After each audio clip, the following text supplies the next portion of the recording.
Hey everyone, welcome to Limitless RadioCast, episode 57. Hanging out with retired MMA fighter Brian Rogers, currently living in Colorado running his marketing business.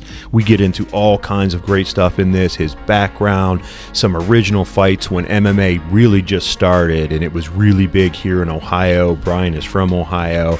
We talk about some life lessons, some life things that he's learned along the way. Also, he's getting back on the mat training in BJJ to get some matches. Sit back, relax, and enjoy the show. This show is also brought to you by AI Wellness, Limitless at checkout for a discount on all kinds of supplements like creatine, protein, daily vitamins. Check them out. Great products ran by great people. Also, check out M&H Beans, located in Stark County, Ohio. They will ship coffee everywhere, all over the world. Some of the best coffee you will ever taste. Also, please go out there and check out RollAmongUs.com and BattleBomb.com. Get a discount at checkout for some amazing gis at Roll Among Us and some awesome CBD and non-CBD rub at BattleBomb. Please check them out. We appreciate all of you. Now sit back, turn that volume up, throw those headphones on, and enjoy the show. What's up, everybody? Welcome to the show. Hope all of you out there are doing well and taking care of yourself, doing what you need to do for yourself and for your family, as we say each and every week. So Chad and I have an awesome guest that we're hanging out with today. Brian Rogers. He's a retired MMA fighter and BJJ purple belt from Kent, Ohio. Born and raised in Ohio like Chad and myself. Thank goodness for that, because we love Ohioans. And he also now resides in Denver, Colorado. And as many of you know this, we talk about this person on the show, and this person's a huge mentor to Chad, Mr. Steve Hyman. And Steve Hyman has played an impact on Mr. Rogers' life. So without further ado, Brian, thanks for hanging out with us, man. We appreciate it very much. Appreciate it, man. Appreciate you both. Thanks for the warm introduction. Yes, for sure, man. So how's life treating you in Denver? Man, things are good. Things are good. I mean, the weather's a lot better than Northeast Ohio. I don't realize you start moving around at like how great home is, but no, things are good. Things are good. No complaints. When's the last time you've been back to Ohio? I get back a fair amount. Amount. But Okay. Just like a fast and furious 24 to 36 hours. Okay. You know, for a wedding or a friend's thing. Sure. I had to come back recently for a funeral, unfortunately. Oh, I'm sorry to hear that. I was back in late February. Okay, cool. Yeah, so you get to see, you kind of see how things change here, whatever. Like from your, it's not like you're gone and you're not back, you know. Yeah. So that was like late December, and before that it had been a while, but like a couple times a year at least. Nice. And you played football for Walsh, right? Yeah, one time right down the road. Nice. Who was the coach then? Jim Dennison. Jim Dennison. Okay, awesome. So Fred Thomas must have been a coach before that. Was he on the staff then when you were there? Thomas was my D coordinator. Okay. Yeah. So I played for Coach Thomas in high school. I went to Glen Oak. So, nice. Yeah. So when I saw that you played football for them, I was like, oh, because I knew Thomas. I mean, he retired from Glen Oak and whatnot. And then I knew he coached at Walsh later. So that's awesome. Yeah, Very cool. He was my defensive coordinator. Nice. Still chat with him a little bit here and there on Twitter, you know. Nice. Good. Yeah, he's a good dude. He used to drive me home after weightlifting because I would never have a ride. So he would take me home, and I didn't live too far from him. So like, come on, Seton, take you home. Like, all right. I'll leave a text. That's awesome. So very cool. So, man, why don't we do this? Why don't you tell a little bit of our listeners about yourself, like how you got into, MMA and stuff like that. And then we'll just go from there. Cool. Yeah, for sure. Sounds good. So, like I said, originally from Northeast Ohio, grew up a football, wrestling, track kid, but also did Ishinru karate growing up. That was kind of the first, kind of like, besides like a little bit of soccer and kids baseball, that was the first thing I was like into heavy. Although I played football in high school and college, my dad didn't want me to play peewees, worried about me like getting hurt and whatnot. So I just started off with martial arts and traditional Ishinru karate, and then got into football, wrestling, track in 8th grade through high school. Like I said, went to Canton Roosevelt. Was fortunate enough to be a decent football player and get Division II scholarship to Walsh University down in North Canton, where there under Fred Thomas, as we mentioned, was a 3-year starter. Got to leave there second all time in tackles, and was eventually inducted into the Hall of Fame in 2018 or 2019. So I had a good run, but when I got done playing football at Walsh, I was like, a lot of your identity's wrapped up in like, oh, I'm a football player, I'm an athlete. For sure. NFL was not an option.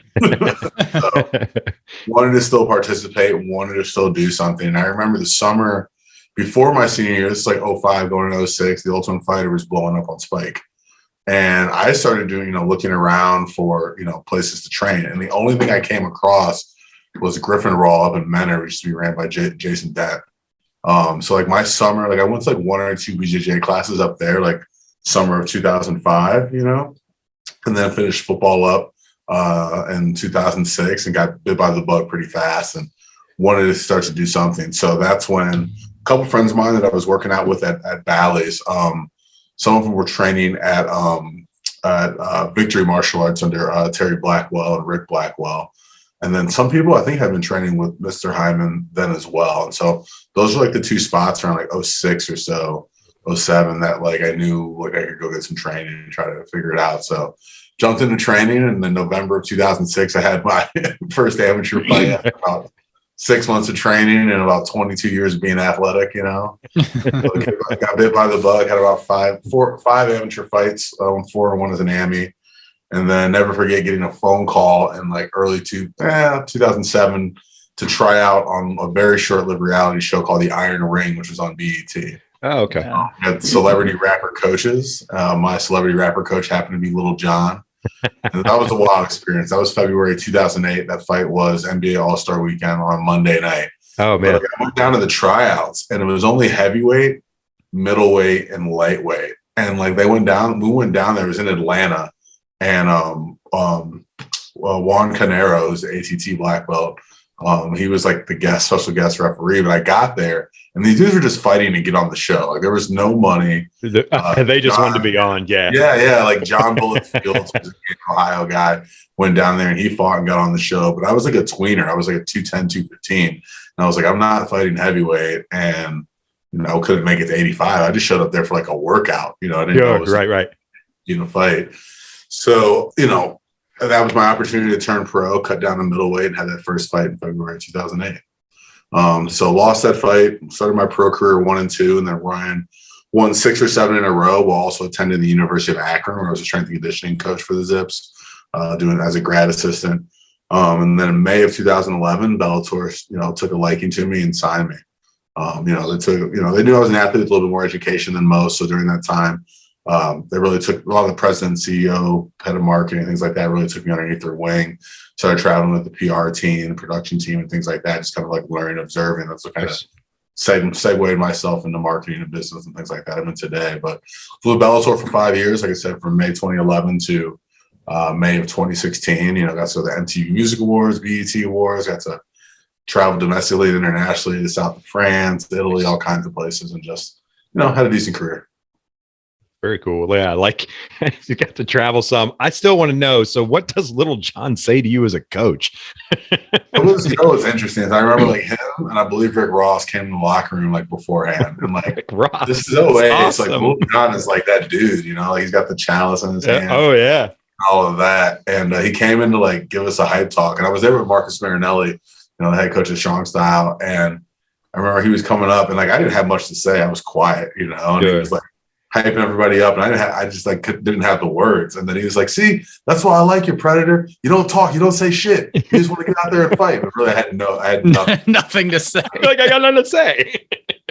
But it's awesome. During that fight, I remember, and I think this is still on iTunes. I think it's still the show can be watched, and they edited it real weird. But Marcus Marinelli lost his voice in it or during the fight. Okay. And so at one point we're in the clinch, and I hear Lil John yelling, "Foot sweep that motherfucker!" Motherfucker.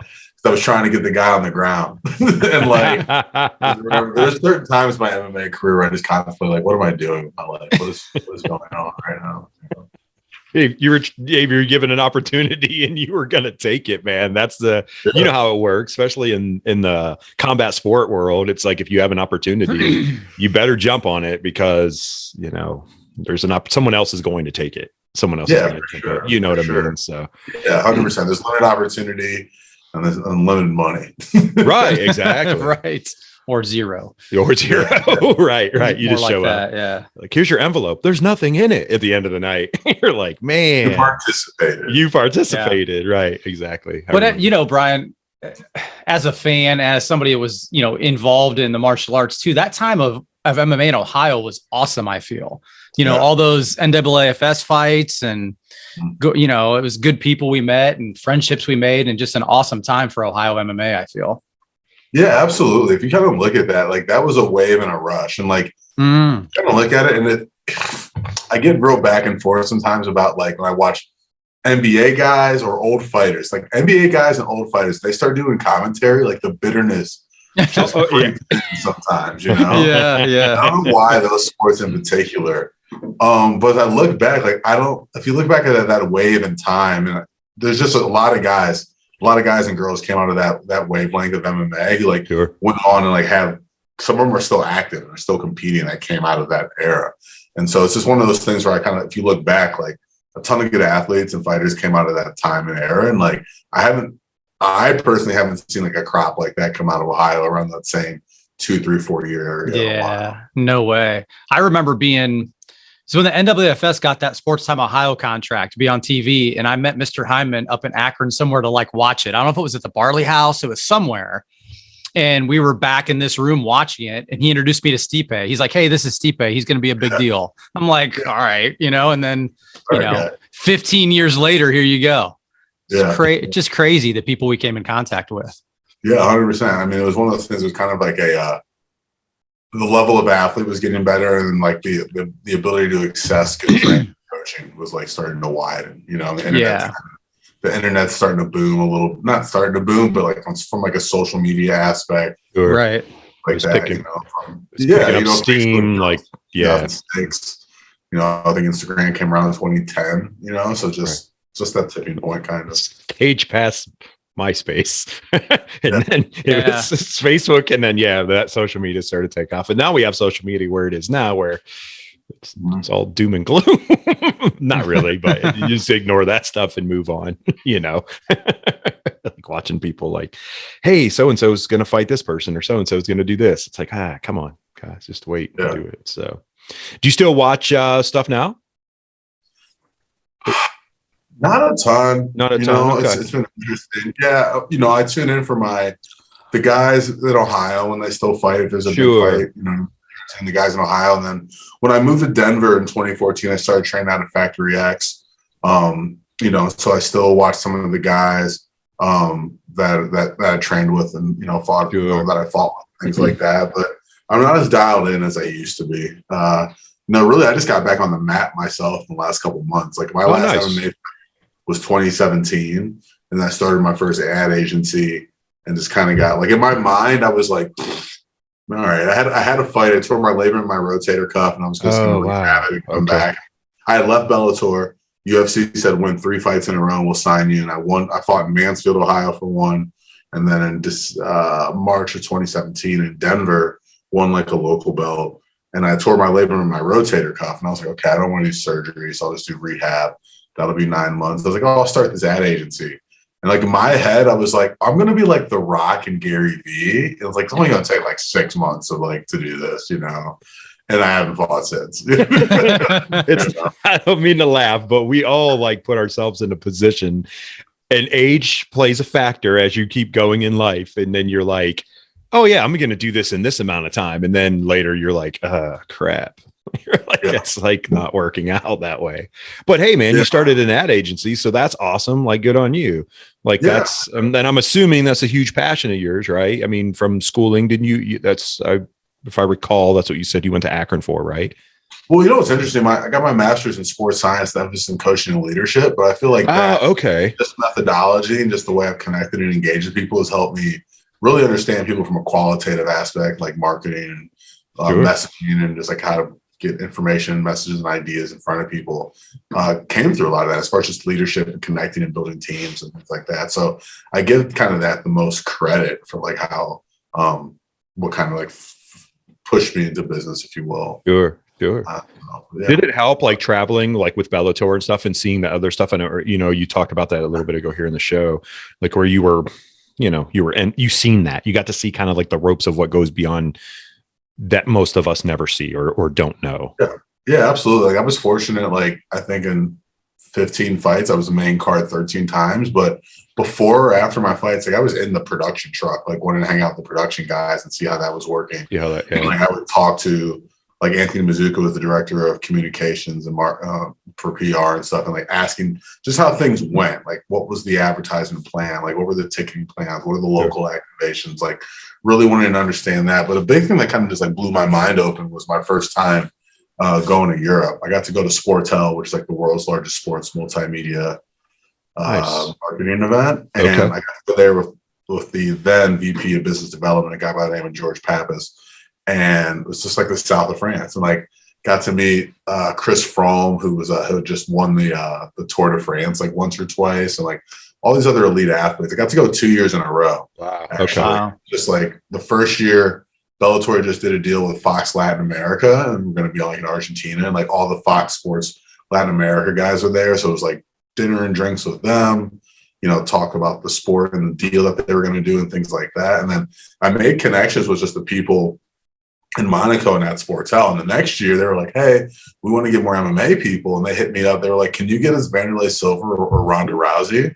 And I had like loose connections to them both. And because Vanderlei, when I fought for Dan Bobish in like 2010 or so, Vanderlei was like a guest there or something. Wow. And like, I got connected to him. So anyway, I ended up emailing Ronda Rousey's mom, who was not happy I emailed her, and pushed me to her manager. She was pissed. Yeah. And then I got a hold of Vanderlei on Twitter. I sent him a picture from like, this is like now like 2014. I had like a picture of him. Like I went to go pick him up at a hotel room in Cleveland, and he was like just waking up. We took like an awkward selfie in his room. I was like, all right, I'll see you later.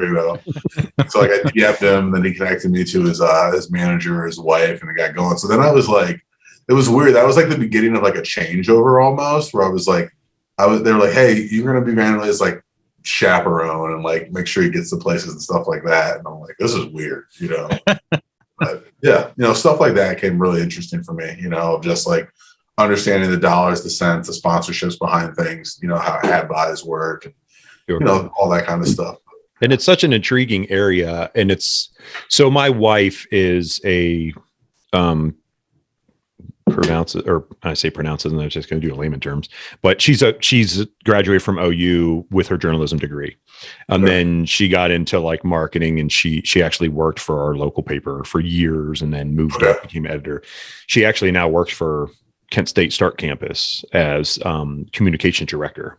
And so I know a lot about like this kind of stuff when you're talking about it in terms of like behind the scenes and like the marketing part and all that stuff, it's crazy when you start getting into it, because most people are like, wow, there's a lot behind all of this versus just like what you see up front, which that's the purpose. There's always people behind. So that's awesome that you're into it though, and that's what you're doing.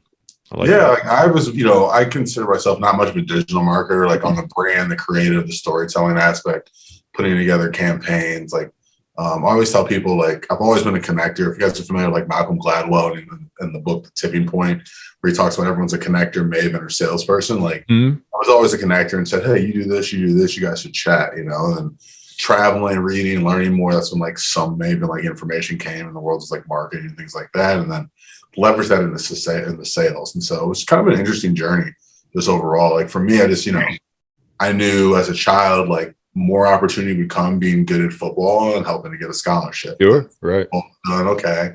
I did my undergrad in education. I didn't want to just teach.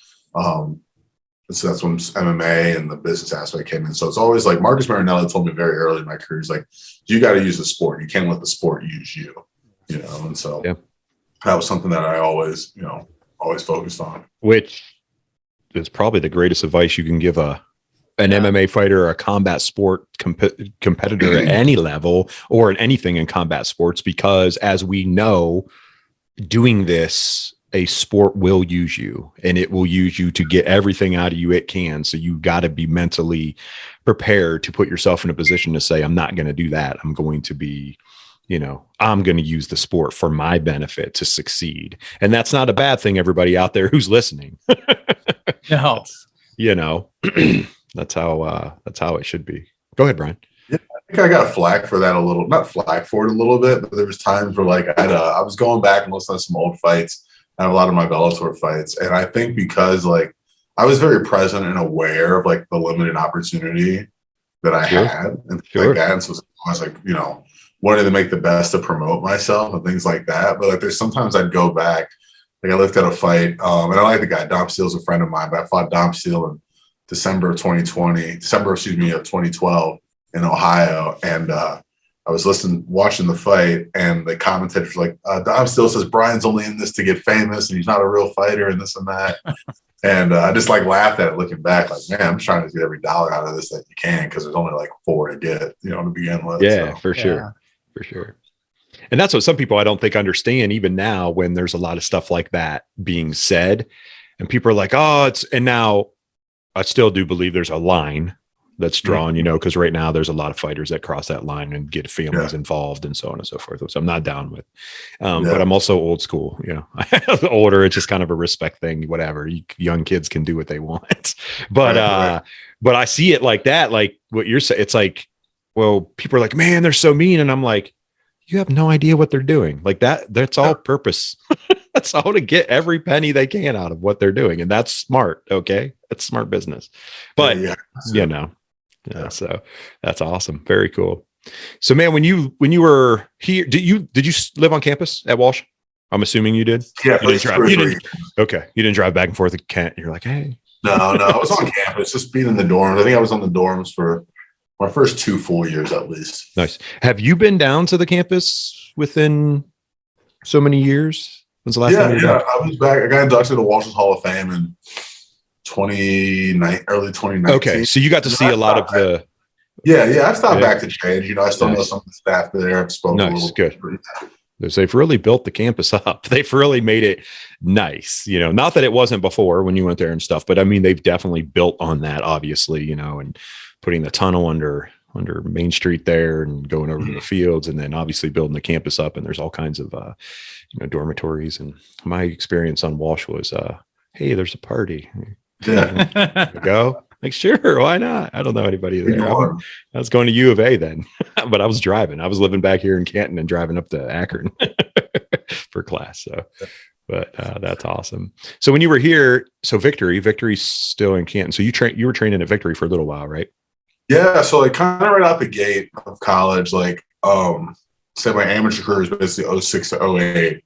And so I was training. I started off at training with Terry Blackwell, Victory Martial Arts and team instigator, and then very quickly got introduced to Mr. Hyman and East Coast Martial Arts. And so then, so 06, 08, I was very back and forth, you know what I mean, between both of those. And then kind of going into my end of my amateur career to early pro fights is when I think Mr. Hyman started. He was like, hey, you should go check out Strong Style MMA and go train up, you know, in Cleveland, Marcus Marinelli. And so towards the end of my amateur career and early pro career, I was kind of doing a little bit of both, and then eventually was training for the most part up in Cleveland, and then training some in Canton.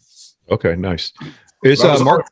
Go ahead. I was just going to ask you: is Marcus still the coach at Strong Style? Okay, I didn't know if he was or not. And I ask these questions because I'm not looking up everything. I don't know what I don't know. And I was just thinking because of Mo Show, I think he's training out of there too. Mo Miller. Yeah. Mo Miller. Yeah. He's up there at Strong Style too, which is, he's a young kid. He went to, McKinley. Wrestled for McKinley. He's a McKinley graduate, and he's fighting. He's got he's fought for, on the Fight Pass or whatever. Yeah. LFA or something. LFA. I can't remember, but he's done well, but he's out of there too. So that's what I was just, Brian, you starting at Victory. I mean, people now can't see the talent that was in that room with you when you started. We're like raw talent, not like anything polished right away, but there was some raw, like dogs in there, man. If you look at that, it was like the early days. Like one of the first dudes who hit the scene from the Canton, Ohio area was Cody Butzer. You know, you know, and he trained a lot with Mr. Hyman and a lot with Terry at Team Instigator. You know, John Bullet Fields was on the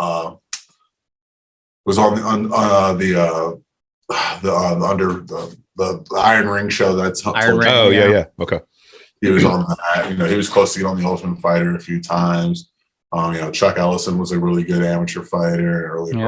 Yeah, I mean, like a lot of guys flock to Canton, Ohio to go train. You know what I mean? Yeah. It's a football, wrestling, basketball type of town. You know what I mean? So it's like, what's next after that? For a lot of guys. They're always surprised like how big Canton is for wrestling. Like there's a lot of wrestling that comes out. I mean, a lot of the local schools have big wrestling programs, in terms of, for sure. It's just not publicized as much, but it's pretty big. I mean, it's there, so, which is awesome. Very cool. What was it like to train then, like at Victory or something? Like when I always like to, it was a fight, right? Yeah. And that's the perspective versus if someone went to train now. Obviously mixed martial arts has almost become just a training style of itself where everything is. When you walk in, like Brian, you're like, hey, I want to fight. Like, what's that like? It was interesting because like we definitely went hard. And I guess I'll kind of speak to like different styles. Like at Victory with Terry, like, they have a, Hoshin Soul traditional martial arts background, and so it had some of that as far as like form and respect, like that was definitely there, but a lot of hard circuits, a lot of hard drilling, and back and forth, and and also on sparring days, just going at it, just going at it. When I would go and work with Mr. Hyman, we do things a little bit more technically, we do a little more stand up drills on the feet as far as kickboxing, Muay Thai, and then even Jiu Jitsu, I mean. See, Mr. Hyman probably had one of the first Jiu Jitsu programs, in the area of Brazilian Jiu Jitsu wise. So that would be, more technical. And I think somebody was coming up to work with him, even an instructor from somewhere and things like that. So my memory serves me. So it was like kind of different styles there. And then I remember going up to, I remember when the first time I went up to Strong Style, I went up on their boxing night, me and Chuck Ellison. And afterwards, Marcus put me and Chuck through leg kick drills, like leg conditioning drills. Like it was just boxing day, and then we did leg conditioning drills afterwards. But yeah, I mean, we were just like the sparring at Strong Style was heavy. It was heavy and it was hard. It's even funny when I go back, they're like, we don't spar like that anymore, Brian. I'm like, guys, everyone was going to die. This is why I asked this question, because I always go, fighters that fought in the beginning when MMA was becoming part of the culture of combat sports, I always joke and go, well, those fighters were like fighting before they were fighting in a cage, because their training was a fight to even get there. And people are like, what do you mean? I'm like, no, you don't understand. Yeah, it was a dog fight. It was funny. So now I think I've been back on the map, and my professor is Chris Mearswack, who came up under George Rigel in Cincinnati, Ohio area. Yeah. Chris moved to Denver about 4 months before me or so. And he got his black belt. He got his black belt when George came out, but through Easton, and he's got a school in Arvada that I train at. Nice. And the other day, and he came up training with Matt Brown. Like Chris was Chuck Liddell for Rich Franklin's training fight versus Chuck Liddell. Like there's a picture Chris has, his head shaves like a mohawk. But something happened, and like it's Chris's school, he's a professor there.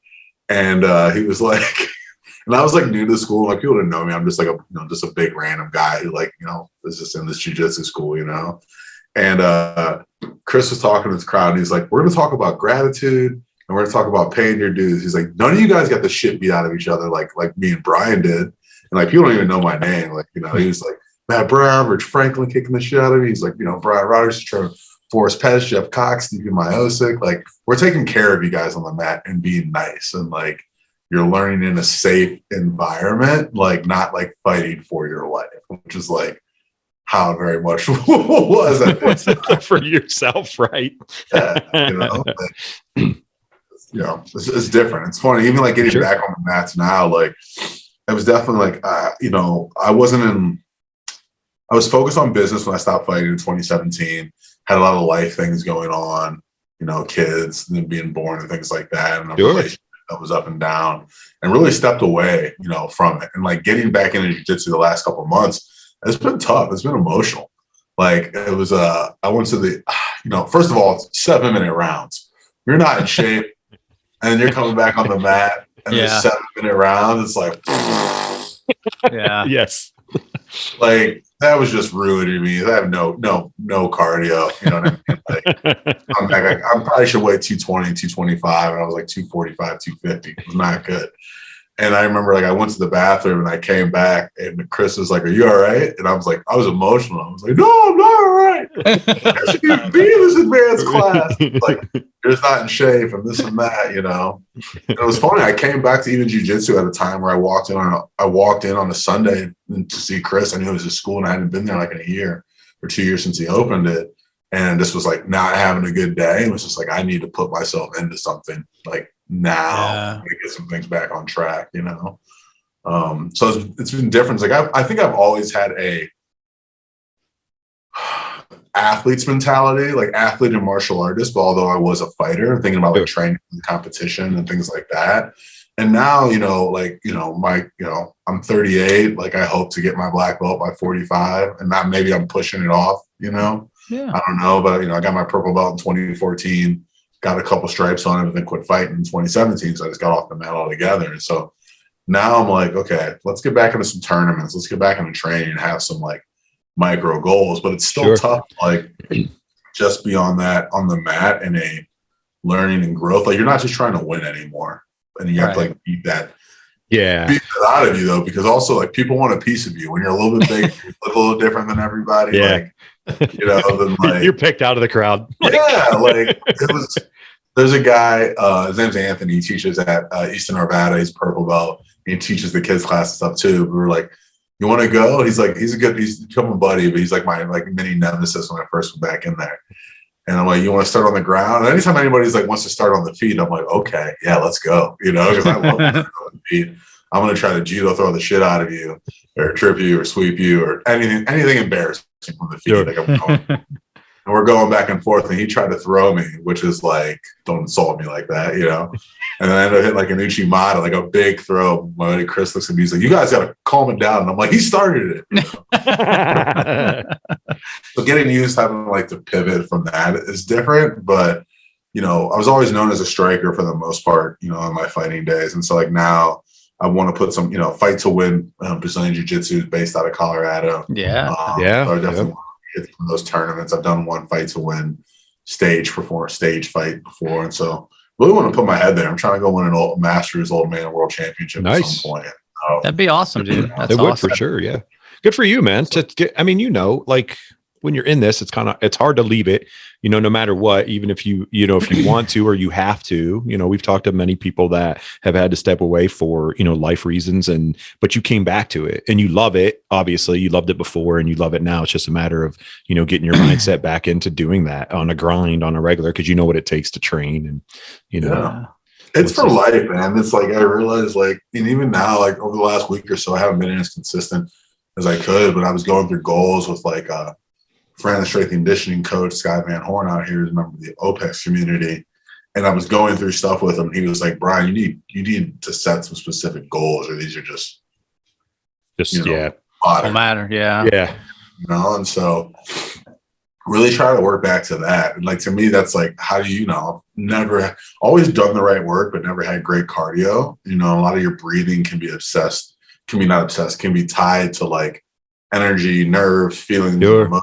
So I'm like, okay, how do I get out of my comfort zone and raise my aerobic base and like know that I can't just power through everything, if I don't have that same energy that I used to in that regard, and like, how do I change those things? And so for me, it feels like Brazilian Jiu-Jitsu is like a big part of what's going to make me successful in this next part of life, just like staying consistent on that routine, hitting practice, teaching, growing, giving back, and still competing. Like, and I do way more gi than no gi now, but I want to get after it and I hit some tournaments and no gi and things like that too. Did you wrestle in high school? Yeah, you did. Okay, I wrestled in 8th grade. I was an upper body thrower. I went to districts 3 times. I won sectionals twice. Went to districts 3 times, but never went to state. I was just going off athleticism. I could have good throws. I could double leg. Athleticism is a good part of combat sports, though. It's fun. I always tell people, like, skill is skill, but bigger, faster, stronger, like, it's still going to win a lot of the time. It matters. They always tell you that size doesn't matter when you start jiu-jitsu. That's crap. Right. To a certain, to a certain point. Right. Yeah. Yeah. That's why they were giving, Jacob Couch a hard time because Ryan Gordon was on top of him. And they're like, well, you outweigh him by like 40 pounds. And I'm like, but they're both great grapplers. So it's a little bit different, It's it's a not lot like, different. It's not like me at 215 going against 150-pound white belt. You know what I mean? Like, except I can go to, like, I'm a white belt, Brian. So I can go against Chad, and obviously he can throw me all over the place and sweep me and everything else because he high skilled, doesn't matter. I can be much stronger than him, but it doesn't matter. So that's where it can be a difference. There's certain times where like I felt this when I was still fighting. Every once in a while, like I'd spar with like a legit boxer, and I'd be like, "Oh, this is different." It's just like, oh, okay, right. I've been playing boxing. This guy's a sharpshooter, and the same thing when like you go with somebody really technically proficient in jiu-jitsu. Like I remember like the first time rolling with, I got my blue belt from Pablo Castro, who got his black belt from Compredo and Brasa. And I remember the first times like rolling with Compredo, and I was just like, oh, this is different. This is a different level. And there's just different levels and stages of that, Yeah, for sure. Definitely. What makes it awesome, because it's a proven facts for everyone out there that knows this already. Like that's the whole point of doing kind of combat sports and all those genres and obviously jiu-jitsu, because you can take a bigger guy and, you can still manipulate them and be a smaller person when you're, talented.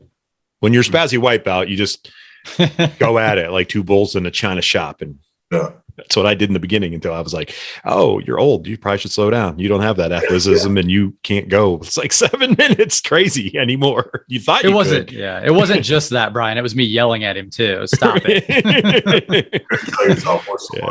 Yeah. I'm like, dude, my forearms hurt so bad. He's like, you're gripping too hard. Like, what are you doing? You're holding on. Like, let go. Yeah. So it took me a while. And now I'm like, oh yeah, let's chill. Just chill and let whatever happens, and then look for opportunities. So, which is good. Chad, you were going to say something a little bit ago. What were you going to say? I don't remember now. Oh, okay. We got off topic. It's all right. All right. It'll come back to me maybe. So what kind of interactions did you have with Mr. Hyman?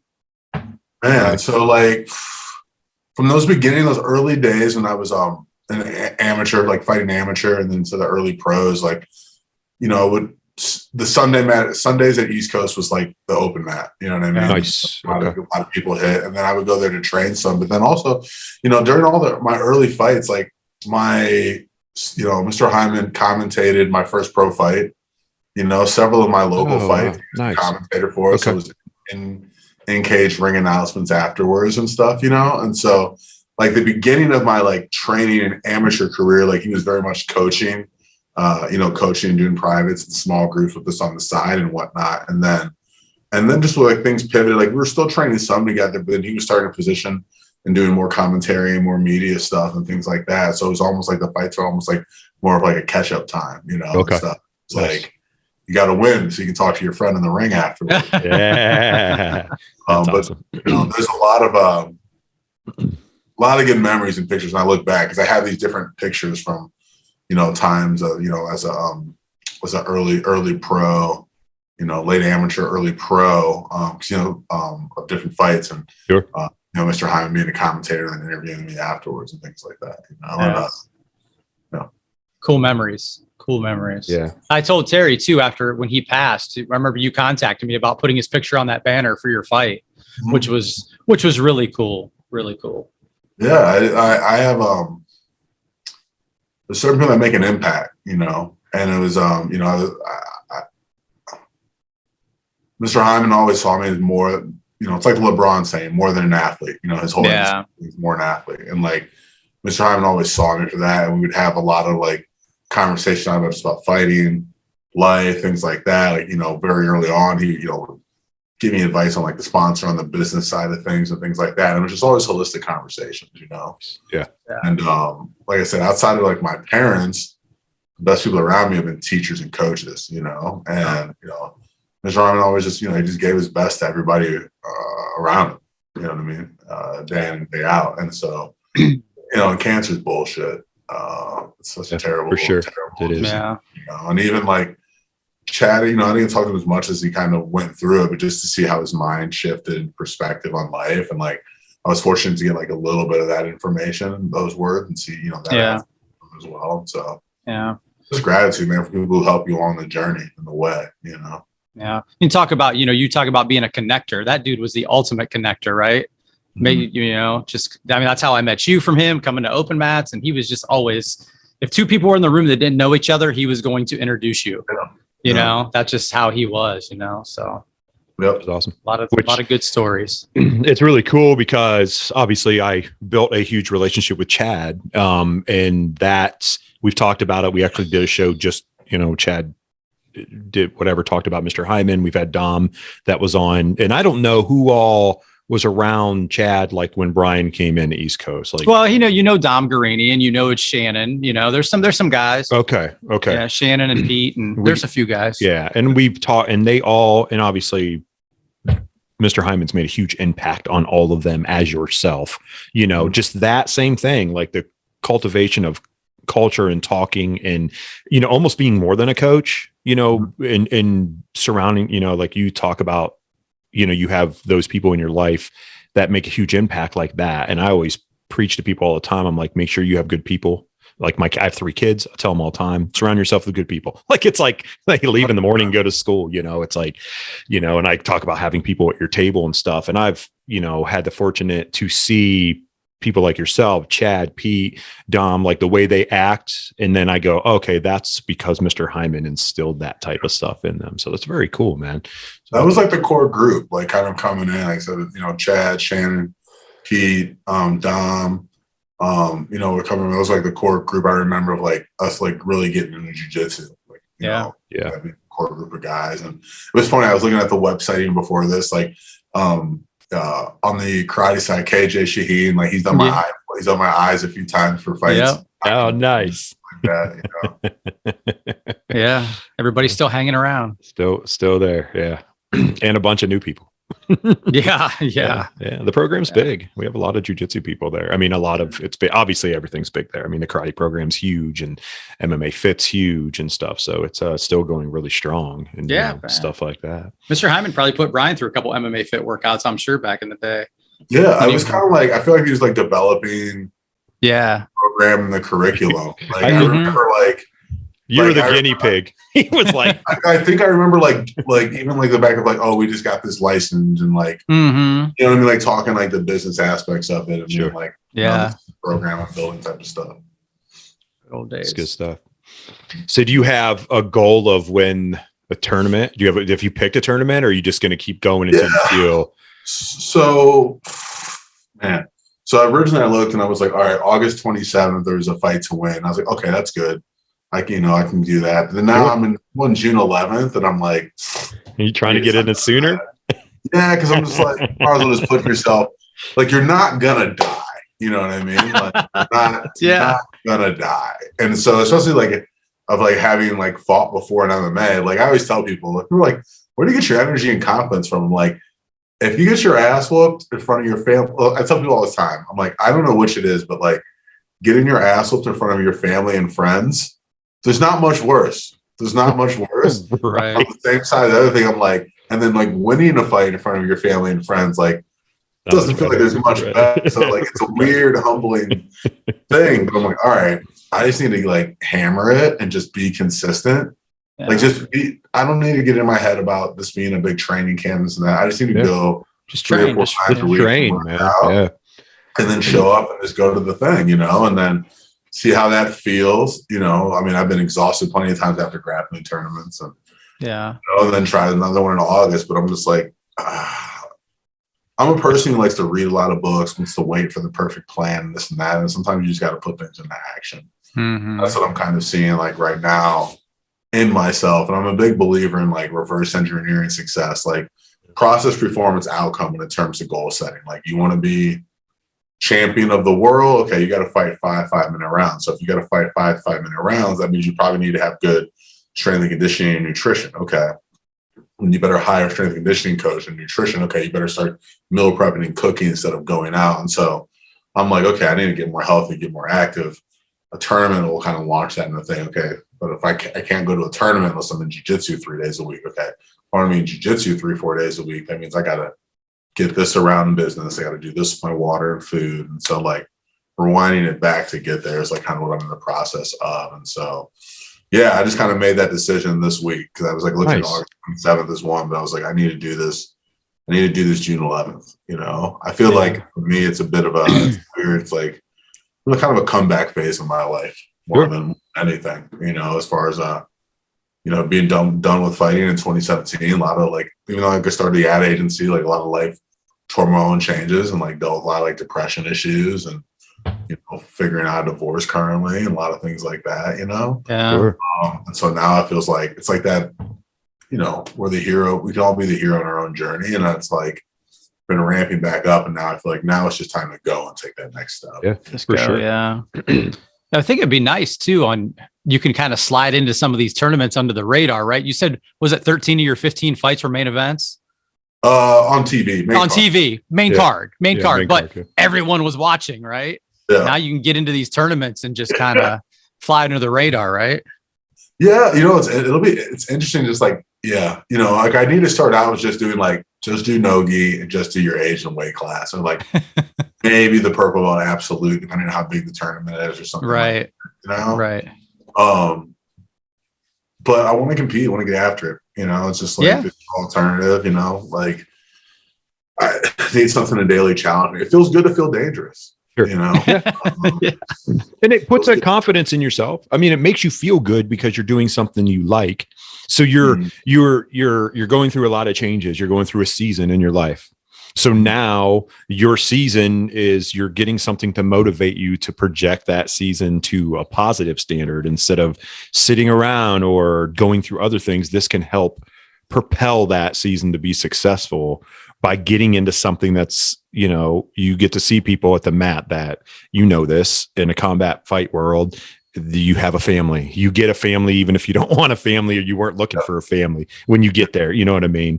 So, you know, you show up with, you know, brothers, and, you know, Chad is like a brother to me, and I was going through a little injury right now and I'm super mad. And I was like, I'm done. Like, I'm tired of this. And then he's like, this is, you have a terrible attitude. You suck. Like, he just calls me out, and I'm like, I hate you. I didn't say it like that. No, he didn't say it like that. But everyone out there gets the gist of, you know, like what I'm talking about. Yeah. Like, they know. Like, and then he wouldn't, you know, like I would never expect this to have this relationship or to have this podcast with him or to even do this, because, you know, there's obviously a way different ability and technique from Jiu Jitsu, but we have a lot of common things, or we have great conversations that we can talk about. So I'm proud of you, man. Like, getting to just meet you now and like, hey man, put yourself in a position to get back to doing what you love. That's going to make you feel good. It's going to, like you said, it feels good to feel dangerous.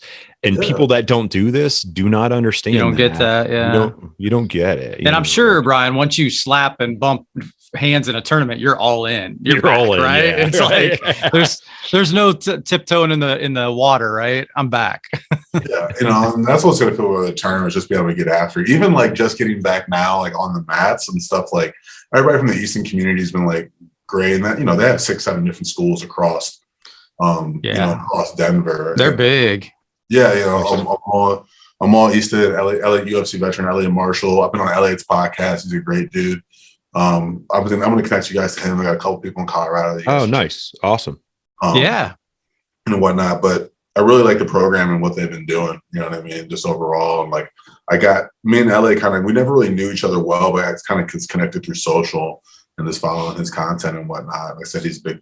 Him and Amar, you know, the founders and co-owners of Easton. And I said, my buddy Chris Mears White has Easton Arvada, you know, which is the school that I'm training out of. But it's been good to get back. It's funny though. Like, I had to call Chris one day. I was like, hey man, like, tell your other instructors like who I am, but like, it's not a big deal. But like, I'd walk in, like, so are you new? Like, have you rolled before? You know, like, this is the advanced class. And like, so I think I'm like a big dude who's like coming to like wreck shop, you know? And I was like, listen, I'm going to throw up after 3 rounds. Like, that was the beginning goals of like just not throwing up after the rounds, or like not having to take multiple rounds off, you know? But like, I laughed one day, like I came in and one of his instructors was like finishing up the intermediate class. And then like we were warming up and I seen this dude, like he's going to tape his wrists. And I'm like, what's going on here? You know? And stuff. But I was like, no, Chris is a friend of mine. I've known him for 10, 12 years. I'm not here to thrash the class. I was trying to get back in shape, and, you know. That's awesome. Do you, what's your most memorable fight? Do you have a fight that you remember like it's the one that always sticks out to you? Yeah, I'd say two more than anything. And it's been about now a decade. I had a big flying knee versus Vitor Vienna, who was a black belt Brazilian champ, and he was the head instructor at Vanderlei Silva School at the time when everyone had gyms in Vegas in like the early 2012, 13, and whatnot. So that was a big thing. It went viral. Got a fight on ESPN and things like that, or a fight. I mean, it was on MMA Watch on ESPN or some show like that. So that was a big one. And then it's funny. My last Bellator win was in December of 2015, and I won by submission. It's funny. My first ever MMA win was a triangle. Mr. Hyman commentated that fight. Oh, my second pro fight, my first pro win, I won by triangle. My last Bellator fight, I won by head and arm choke. And it's funny as I look back, that fight was in 2015, and I worked at Zen Planner at the time, which is a member management software company for martial arts and fitness. And Chris, my professor at Easton now, he worked there as well. He's from Ohio. And he cornered me in that fight too. And the head and arm choke is my best choke. Like Comprito back in the day showed me and Pablo like a good version of it. And then Chris was really good at it. That's always just been my best top submission. And so there was a guy, I moved up to 205 from 185. My last fight was 2014 versus Joey Beltran. I lost I had to lose like 30 pounds that week to make 185. It was not good. I had just had my daughter and just didn't train. Wasn't able to train like I thought. So I had a ton of weight to cut. I remember the next day I was like 212 by lunch, by lunchtime for that 185 fight. So that was the end of that. So I fought, I'm mind blanking on his name, but he was a Virgil Zwicker, this big guy, Native American cat, big dude. And my coach, Mark Montoya at Factory X, just was like, you're not going to knock this dude out. You're not going to knock this giant Native American man out. Like his skull's too thick. It's just not going to happen. You know what I mean? It's like Mark Hunt. Like it's not going to happen. Oh yeah, yeah. Just built. Some dudes are just built different, And so had a good first round against them and whatnot. In the second round, got a takedown. I got the head and arm choke and got him a tap. And he had never been finished before, so it was a big deal. And looking back, like I said, it's kind of funny that Chris Mearswack cornered me for that fight. We both worked at Zen Planner together at the time. He moved to Ohio right before me. That's whose school I'm training at now, and things like that. So it was kind of a small world. But those two stick out to me, the most of that big viral win versus Vitor Vienna, and then the fight referred to Swicker and getting that in an arm choke. Head and arm choke. I love the head and arm choke. It's a great. It's. I don't know. I liked it. I learned it early. I was like, oh, this is nice. I think wrestling helps. Like I think like that because I have a few years of wrestling when I was younger, so I think that mentality of that, like it's kind of comfortable. You know what I mean? Like you're in that comfortable position where you almost feel like you're pinning a guy, but you're not. You're choking him with the head and arm. Like you're there. It's like, oh, this is cool. I like this. I used to do that. One of my favorites. It's one you can work at. It was funny. There's a guy I remember, and that. It's some guys are tough to choke out of that position. I remember there was a guy, and it took me like 3 minutes to sink it and finish it. And then we rolled together like a week later, and it was the same thing. I was trying to finish it, and I was on it for like 2 minutes or so, and then the bell rang. He was like, if you just kept, just let that go and keep rolling, we could get more rounds in. And I was like, yeah, but then I never get good at choking like tough guys to choke. And so it's like that balance, even a little bit of right. Do I work hard to finish this guy because I'm tired in practice? Or, whatever. I was, stuff like that's interesting. Or like, that's awesome. Even like now, like there's times when I'm tired, I'm getting back. Like the other day, I went with this guy. He's usually like 6'3", 6'4", and like 280. Like he's massive, and I think he was like a blue belt, or maybe sometimes Easton they'll have like white, like guys who have stripes. They'll put like a white and blue belt on you if you're like kind of like semi getting there and stuff. Okay. But I remember he was massive, and I was like, all right, I'm gonna make sure I can tap this guy as fast as I can just to set the tone, and then we'll see what happens from there. It's like like knee barred him, you know what I mean? And it was like, all right, we can just flow now.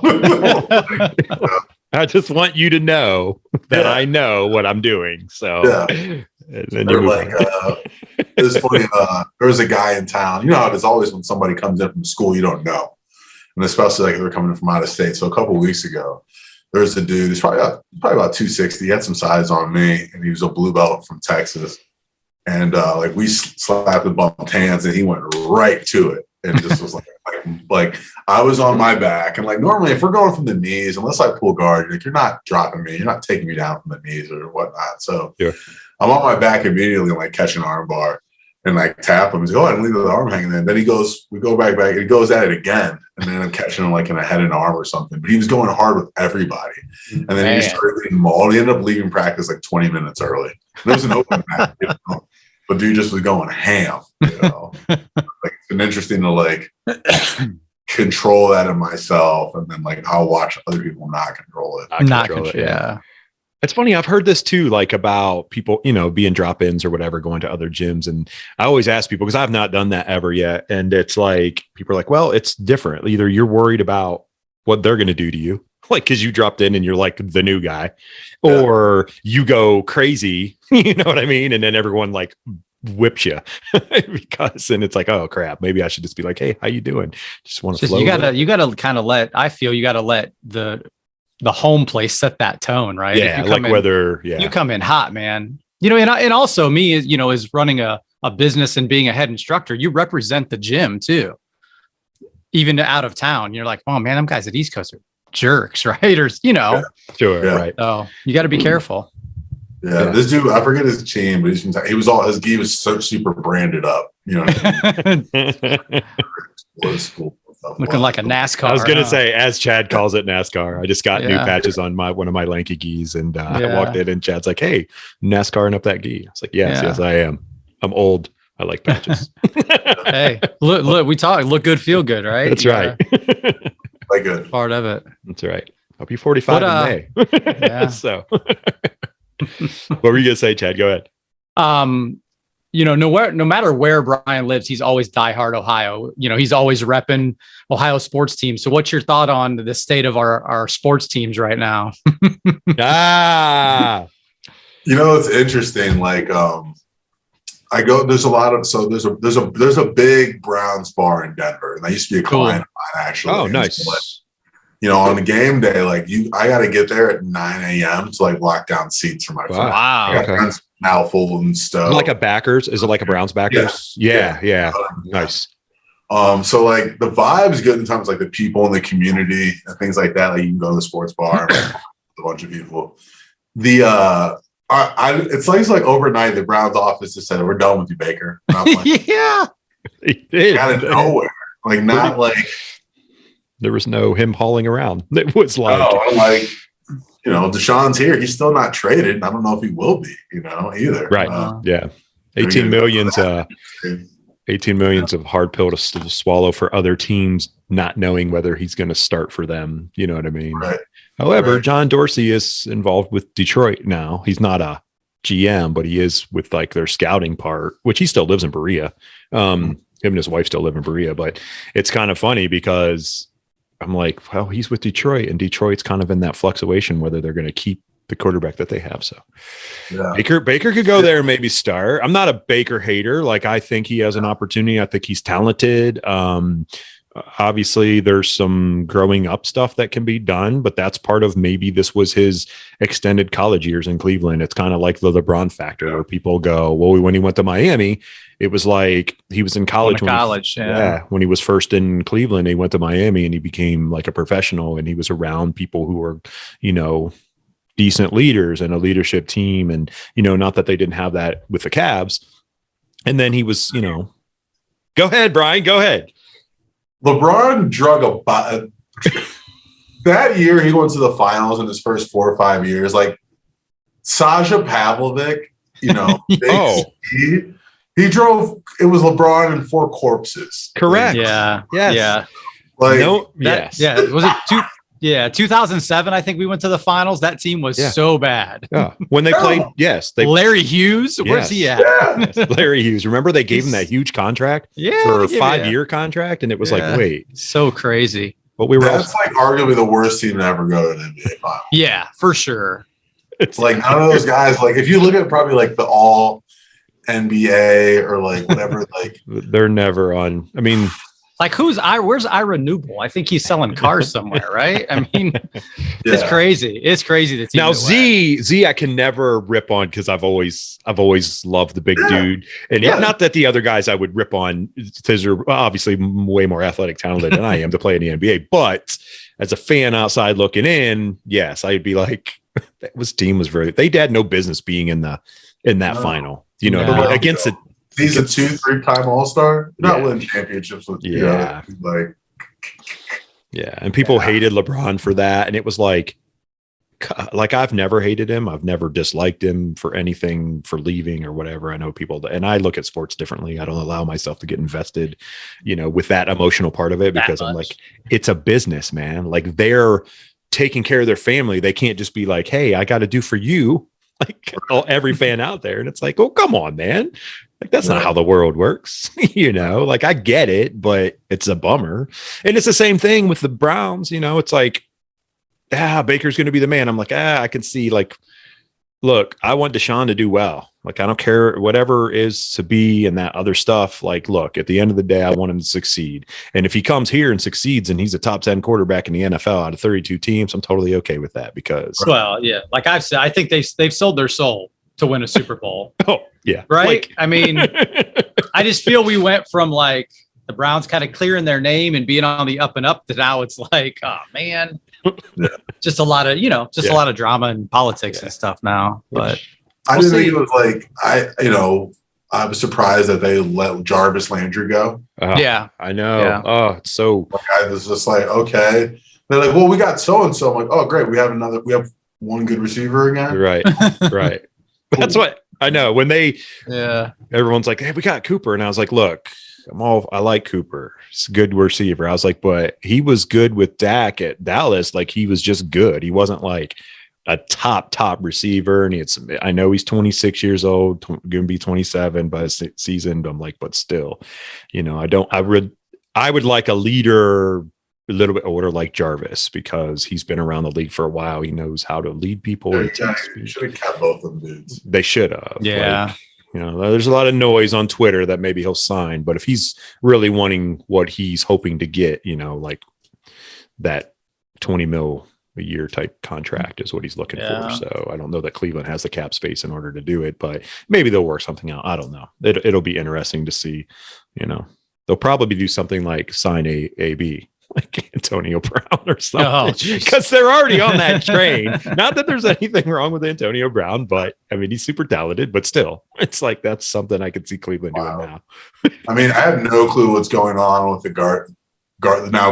I know. Oh, yeah. I don't even know. I was I was looking through the list, like the top thing, and I was like, oh, okay. I only remember. It's Major League. It's very Major League. Major League. Yeah. Jose Ramirez, third baseman, which they're trying to get an extension with right now. He's the only guy. I was like, well, I remember Jose. That's it. Like other than that, I was like, I don't know anybody else, dude. Cavs are fun. Cavs are definitely fun. Yeah. They got a good young nucleus team. They really, really do. So are they going to squeak in the playoffs? I don't know where we're sitting at right now. Well, we go anywhere from the 6th seed down to the play-in, depending on how things and they've been getting in, but they've been getting wall-ups lately. Yeah, they lost last night. Mobley's out. Mobley got hurt, but injuries have plagued him a little bit. You got to pick your poison. I wouldn't want to be a 6th seed because you might have to play Milwaukee, and I don't want. That's not good. Yeah. Take your chances with a play-in against Brooklyn, but anyway. But you big Nuggets fan? I mean, I'll get to the game because they're entertaining. Yeah. But like, no, I there's a group in Denver called the OCO Network. It's the Ohio Colorado Networking Group. Oh, nice. Okay. Some tickets. Like I've helped throw some parties like pre and post Cavs games and stuff. But like, no, I wear my Cavs. I mean, you're like, no, I'm Ohio through and through, baby. Yeah, I wear my Cavs stuff to games when the Cavs are even playing there sometimes, Right. Nice. But Cleveland's dominated the Nuggets in Denver. The last 2 times they've won in Denver. Nice. And stuff. And a buddy of mine is so my buddy Gio Sabel, he's a John Carroll guy and also went to Walsh for physical therapy school. So he's the Cavs physical therapist. Oh, nice. So okay. I haven't paid for a Cavs ticket in like 10 years. Nice. Hey, that's good though. Yeah, so whenever he comes in town, he usually hooks me up, with some tickets and whatnot. Very cool. Very cool. Yeah, he gives me a little bit behind the scenes, what's happening, Yeah, that's good. Nice. It's everyone out there. It's not always what you know, it's who you know too. we say that all the time. That's why I say circle yourself with good people. Make sure there are legit people at your table sitting all the time that are going to project your life, not just use and abuse you. You know what I mean? So that's awesome. Well, good stuff, man. We've kept you for a good solid hour. Brian, appreciate everything about you. Why don't you shout out how everyone can get to you and your business and everything? I would say, tell us a little bit about tell us all about it. Yeah, tell everyone about it. So my Instagram is braj the human. Had to retire the predator name. Multiple reasons, but braj the human. I'm pumped about the agency brand I'm building is Reciprocity Creative Collective. I don't really have anything out there as far as yet, but like reciprocity, authenticity, and connection are some of my top values, So Reciprocity Creative Collective, essentially, like I do a lot of branding, design, content creation focused projects, and I contract for agencies, and everyone's budgets and needs are all over the place. So I've been able to build a core group of team of web designers, graphic designers, photo, video, copywriters, people that we can do work in anybody's budget, whether you're a big brand or company or a small company. So try to kind of build different versions of the Avengers, based on the brand, who needs what done. Sure. And then trying to really get into more media, podcast, storytelling, YouTube. So I have an entity called Brands That Get It Media, which I'm pumped about getting off the ground. And that's really going to be about interviewing the human in front of the scenes and behind the scenes of the brand as well, kind of focusing on their story. Hopefully get to events and activations and things like that as well. But yeah, braj the human is the best way to find me on social. And that's about it. Just trying to build brands and tell stories. Very cool. Very cool. Yeah. Yeah. You got anything else for him? Chad? No, I'm just going to, over the years, I've always, here and there randomly I'll text Brian and chat a little bit. So I appreciate your friendship and chatting over the years and all that stuff. Yeah, man, thank you very much. Appreciate your friendship as well. I appreciate you keeping me connected, man, and always offering me an opportunity to come back and train. Yeah. Reaching out and stuff too. Yeah. If you ever get a longer than a 24-hour trip, you got to hit me up. I will. I got to do some better planning. Yeah. Yeah. Anytime. We'll unlock the door and just get some training in. Even if there's nothing going on, just, hey. Yeah, absolutely. He'll text me and be like, hey, Brian's in town. I'm like, great. Let me go throwing around on the mat for a while. And then you can be like, so this is what I did. Great. This is what I'm always asking people. I'd love to leave something, man. Kind of show off the pots as we kind of end up is like anybody listening to this, like, man, like martial arts, specifically Jiu Jitsu, there's a lot of good martial arts out there, will help you help you on your journey and in your life in so many different ways, shapes, and forms. And so I say that as a person who's come back to Jiu Jitsu when he's needed some more support, focus, discipline, and community in his life. So for anybody out there, listening, going through something, going from struggling, something like that, you can always find security in your daily practice and your training and things like that. So to anybody watching, listening, put yourself into Jiu Jitsu, put yourself into some martial arts, put yourself into some sort of discipline that can pick you up when you're down. Absolutely. Absolutely. Yeah. It's perfectly said. 100% spot on, Brian, because there's a lot of, obviously the world's very hard and there's a lot of things that happen and people out there, you got to build some discipline. And once you build discipline, that success comes. Building that discipline, no matter where you're at in your life. Obviously we tote martial arts on this show constantly. And obviously Brazilian Jiu-Jitsu is always our main focus because we know what it does for you, both mentally, from a family, physically. It nourishes things that you never thought would happen, in your life. And I've talked about that many times because my journey still, I'm a little over a couple years in to doing it, but Brian's spot on. And for you, Brian, man, God bless you and everything you're doing, brother.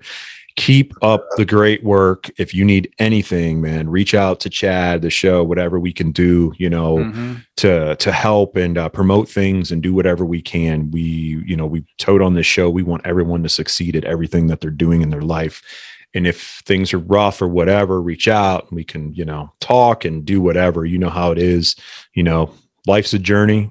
We're all going through many different things, but we got a lot of good people in our corners to keep us going and keep grinding. And, congratulations on getting back on the mats and training. I'm very proud about hearing that, man. So thanks for your time, Brian, and appreciate you, brother. Appreciate you. Thank you both. Thanks for having me on. Thanks, Brian. Sure.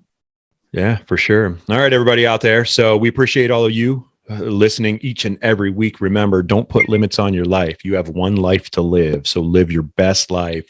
Chase your dreams. Like I say, each and every week, pray on it, but you can act on it. You got to act on it. You can't just wait for things to happen. You have to do them. Don't sit around and wait for it. Your future is what you build it, and you will be blessed along your journey as long as you're pushing yourself to do it. So without further ado, come back next week and enjoy another great show. Thanks, everyone. We appreciate you. Yep. Later. Later.